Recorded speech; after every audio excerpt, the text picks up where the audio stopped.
दोस्तों, हम सब ये जानते हैं कि बिजली हमारे जीवन में कितना महत्व रखती है। पिछले अंक में हमने आपको बताया था कि बिजली का कुशल कारीगर बनने के लिए आपको किन किन उपकरणों की ज़रूरत होती है। आइए अब उनके इस्तेमाल और रखरखाव के बारे में आपको बताते हैं। सबसे पहले बात करते हैं पेंचकस यानी स्क्रू ड्राइवर की। तो पेंचकस, जैसा कि इसका नाम है, ये पेचों को कसने के काम आता है। ये बाजार में कई साइजों में उपलब्ध है। 6 इंच से लेकर स्क्रू ड्राइवर 10 और 12 इंच तक हो सकते हैं। यूं तो स्क्रू ड्राइवर्स कई तरह के होते हैं, लेकिन भारत में मुख्य रूप से स्लॉट टाइप स्क्रू ड्राइवर्स और क्रॉस टाइप स्क्रू ड्राइवर्स ही इस्तेमाल में लिए जाते हैं। स्लॉट स्क्रू ड्राइवर की टिप एक सीधी पत्ती की तरह होती है, जिसे स्क्रू के खांचे में फंसाकर स्क्रू टाइट किया जाता है।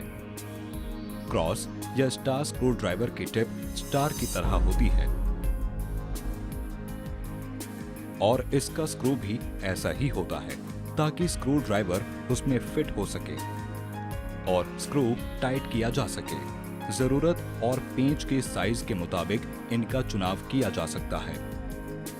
इसका हैंडल पूरी तरह से इंसुलेटेड होना चाहिए और नीचे का हिस्सा, जिसे ब्लेड कहते हैं, वो भी नीचे तक इंसुलेटेड होना चाहिए। इसकी टिप धारदार नहीं होनी चाहिए। ये स्क्रू के खांचे में फिट होगी तभी स्क्रू को टाइट करेगी। टिप अगर धारदार होगी तो स्क्रू टाइट करते समय मुड़ भी सकती है। सबसे पहले बात कॉम्बिनेशन प्लायर की। तो ये कई तरह के होते हैं। प्लायर के जॉज यानी जबड़े पूरी तरह से फ्री होने चाहिए, ताकि इन्हें आसानी से घुमाया जा सके। इसके अलावा इस पर जंग नहीं लगनी चाहिए। इसके एजेस धारदार होनी चाहिए, ताकि तार को आसानी से काटा जा सके। 2 तारों को ट्विस्ट करके जोड़ने के लिए भी प्लायर का इस्तेमाल किया जाता है। लिहाजा ये पूरी तरह इंसुलेटेड होना चाहिए, क्योंकि अक्सर इसका इस्तेमाल भी विद्युत प्रवाह के साथ ही किया जाता है।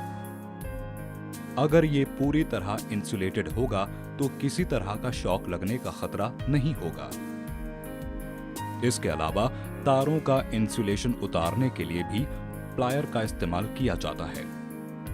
इसके बाद बात करते हैं साइड कटिंग प्लायर की। इसे डायगोनल कटर भी कहा जाता है। ये बाजार में 6, 8 और 10 इंच के साइज में उपलब्ध रहता है। इसका इस्तेमाल खास तौर पर वाइंडिंग वायर्स को काटने के लिए किया जाता है। इसे भी जंग लगने से बचाना चाहिए। इसके लिए समय समय पर इसमें मोबिल ऑयल लगाना चाहिए। इसकी धार पैनी होनी चाहिए और ये पूरी तरह इंसुलेटेड होना चाहिए, ताकि किसी तरह के इलेक्ट्रिकल शॉक से बचा जा सके। अब बात करते हैं लॉन्ग नोज प्लायर की। तो लॉन्ग नोज प्लायर का भी हैंडल पूरी तरह इंसुलेटेड होना चाहिए, क्योंकि अक्सर इसका इस्तेमाल भी विद्युत प्रवाह के साथ ही किया जाता है।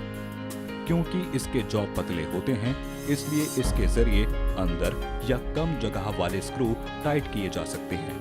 इसके अलावा तारों के छल्ले बनाने के लिए भी इसका इस्तेमाल किया जाता है। इसका रखरखाव भी बाकी के प्लायर्स की तरह ही किया जाना चाहिए।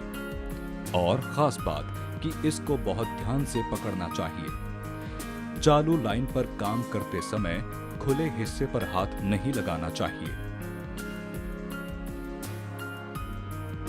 और बात करते हैं पोकर की। पोकर यानी सुआ किसी भी लकड़ी के बोर्ड में छेद करने या निशान लगाने के काम आता है। इसकी टिप नुकीली होनी चाहिए। हैंडल की ग्रिप अच्छी होनी चाहिए और इसमें जंग नहीं लगनी चाहिए।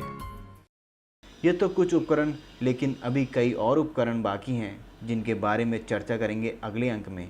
अभी के लिए इतना ही। नमस्कार।